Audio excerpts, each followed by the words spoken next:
On two different occasions, on two different exam periods, I nearly died. And the reason being is the first one, I nearly had a heart attack and my blood sugars went straight through the roof. On the second one, I didn't even get the opportunity to sit my exams in the first place, right? I had to just skip out on sitting the exams at all. So, stress, that's what this video is about. Managing stress and anxiety, which would be very prevalent when it comes to exams, but also you can apply this to every other area in your life. Stress is one of those things that can make you very, very, very sick and impact heavily on your health and your well-being. Stress and anxiety can also cause certain diseases inside of you. But also, right, I want to switch your attention. It can also impact your mental state in regards to how you perceive things. So we're going to get into that a bit more down the video. But when you get stressed over a certain situation, it's like putting blinkers on and you're narrow visioned. Your pupils dilate and you don't see anything else other than what you want to see in this current state. Okay? So that's the causes of long-term stress and just stress in general. It can lead into these. And in previous videos, if you scroll all the way back, you'll see we've spoke about the mind-body connection. So how your mind and your body are connected. And neuroscientists, neurobiology, is it? Yeah, I think so. It's something like that, right? They don't just study the brain anymore, but they look at the body as well. Because, as we said, there's a mind-body connection, a brain-body connection. So when you're stressed, it's impacting everything down here. And it can lead to different types of chronic diseases in humans, which is very interesting, right? But one thing I want to look at in particular is just about managing the stress today. The next day, we will look at how stress can be beneficial. But for today, we're going to look at how to manage the stress. I do want to stress, however, right, that some short-term stress is good, as it narrows your focus, so it helps you. So as I said, right, you remember, we used that as a negative before, about stress narrowing your focus. But if you're wanting to observe something in particular and just be narrow-minded and focus entirely on one small thing and be objective, and even just like, let's say, look at a situation you're in, stressing yourself out for that situation might, and there's the key, might be beneficial as you're narrowing your focus onto that in particular, right? But also, the stress can help combat bacterial infections, right? Quite simple. But anyway, as I said, this video is purely about just managing your stress and your anxiety today. That's all that it is, right? So the first thing that I want to get into to combat stress is this thing called the physiological sigh, right? And the physiological sigh works in a couple of different ways. So you can deliberately stress yourself via this sigh, or you can calm yourself down and lower your heart rate. So You can either raise it or you can lower it, which is very interesting, right? But, huge but, we're only looking at how to lower the heart rate today, okay? So the physiological sigh is a good way of lowering your heart rate and bringing yourself calm and ready, yeah? So it does really help decrease stress. Now, the 100 breaths is what will raise that heart rate, right? And stress you out, right? But, again, physiological sigh for lowering your heart rate is what we want to focus on today, okay? So when it comes to the physiological sigh, what you're going to do is you're going to take a big inhale, hold it for a split second, second inhale, and then exhale. Your inhale will, to lower your heart rate, will want to be more intense than the exhale, right? So it'll look something like this.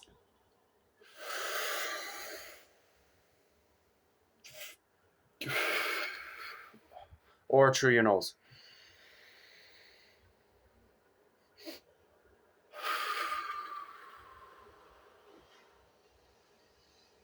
So you're going to take a big inhale, right? Huge inhale in. Hold it. And get that last little bit of air that you can get in. And then exhale. And that's the physiological sigh, right? And that's going to help decrease your heart rate. Do it no more than twice, just to be on the safe side, okay? Because again, we are manipulating heart rate here, okay?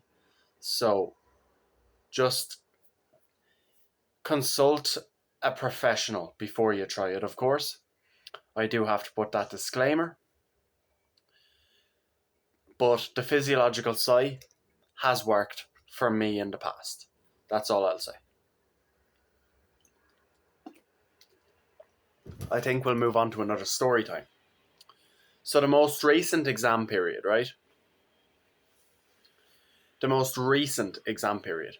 Now this can lead into number 2, right? So the most recent exam period I had in college, I wasn't as stressed, right?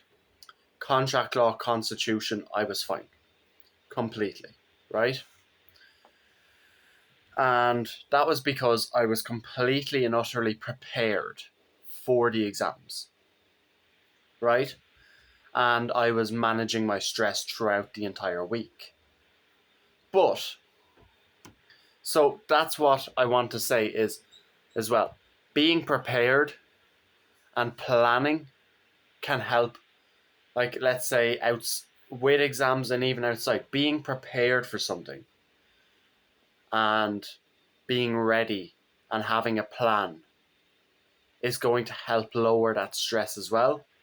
But, and I want to drift your focus to this, because as we've said, I wasn't stressed for contract and constitution. Constitution, I wasn't as prepared for as I would have been contract and tort. But I was confident enough going into constitution, very confident going into contract, very confident going into tort, right? And during tort, that exam, I was completely and utterly stressed. My palms were sweating. My heart rate was beating fast. I was breathing heavily. I was on the verge of another panic attack during an exam, which happens, as I said, a good bit, right? As I said, that happens an awful lot more with me. Not as much as it used to, because as I said, I've been working on these things, right? So that's interesting, right? So now, what happened with tort? So again, there was a lot of pressure on that exam itself. It was the hardest exam of the lot, but it was the one I had worked up and it was the one I was the most nervous about. Even though I was prepared and I'd prepared all the questions I needed to prepare, the issue then arose of me already having an elevated heart rate.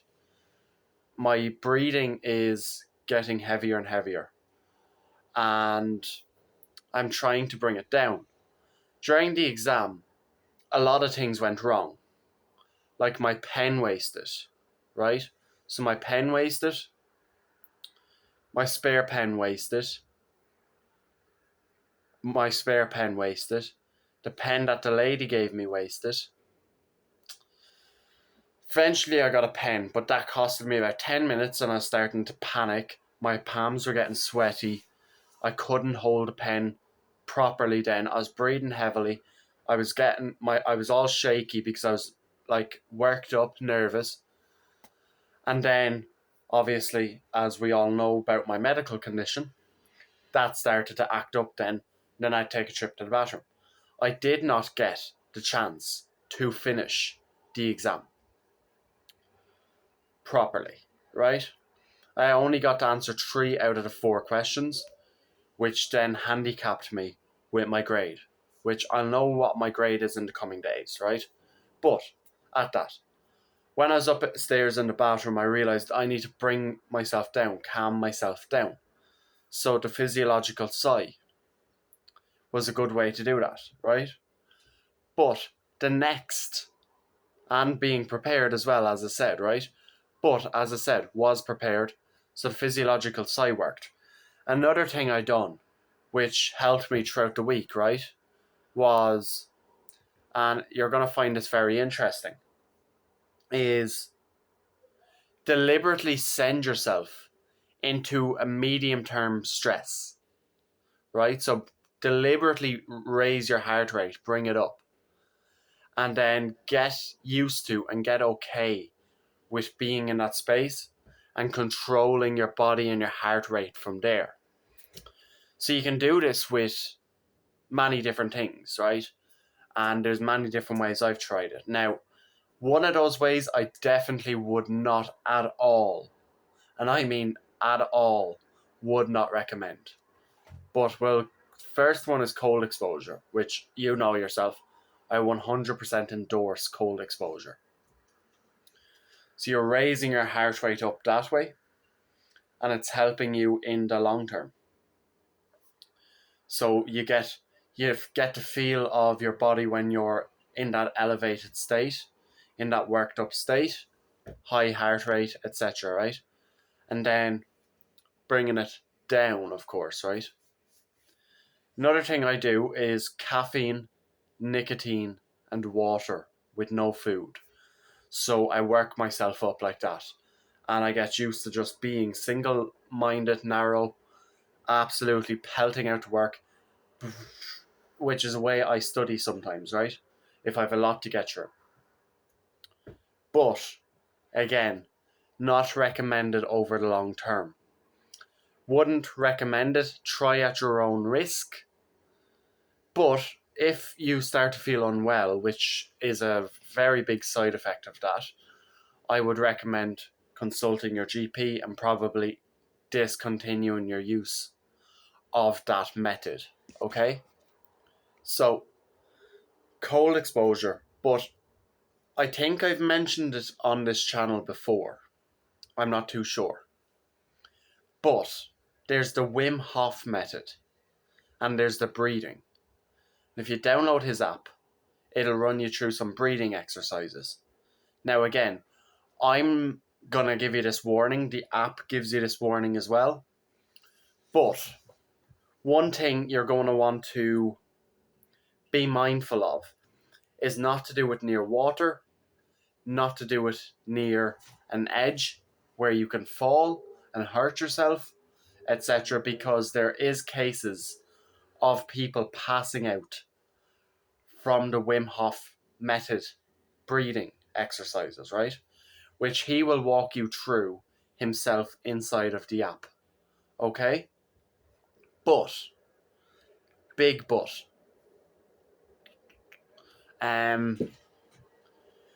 try and do it on the floor with a mat underneath you or on your bed. but not near the edge of your bed. Okay, so if your bed is against the wall, like mine is, here, look, this is my bed here, right? And it's touching those walls there, right? So if I was to sit against that wall on that side of the bed, perfect, right? But again, Wim Hof will walk you through that.